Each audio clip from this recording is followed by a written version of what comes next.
Сәлем достар, Үздік педагог каналына қош келдіңіздер. Сіздермен бірге Әйгерім Дәулеттиярқызы.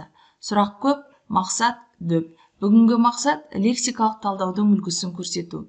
Нұршат Оразақынованың сатылай кешенді талдау үлгісі ол білімді жинақтаушы тәсіл, амал десе де болады.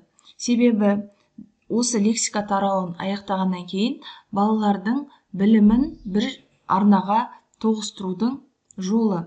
Мәселен, мына бір кестеге қарасаңыздар, сызбаға беріледі сөз атауыш мағынада ма, тура мағынада ма, түпкі туынды мағынасы ше, көп мағыналы сөз бе, амоним бе, синоним бе, антоним бе, кірме сөз бе, қай тілден енген, табу ма, эвфемизм бе, дисфемизм бе, сөздердің тіркесу сипаты қандай, сөздің еркін мағынасы, фразеологиялық байлаулы мағынада қандай, синтаксистік шартты мағынасы қандай.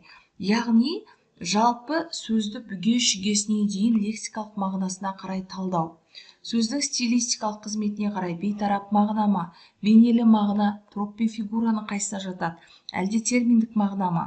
Сөздердің қолданылу сипаты, жалпылама лексика, қолданылу өрісі тар лексика, сөздердің стильдік қызметіне байланысты түрлері, сөздердің актив және пассив қолданылатын түрлері.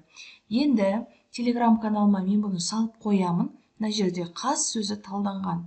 Байқап қарасаңыздар, мысалы синонимі болады, антонимі оның дұшпан деген сияқты, жалпылама лексикада қалай қолданылады.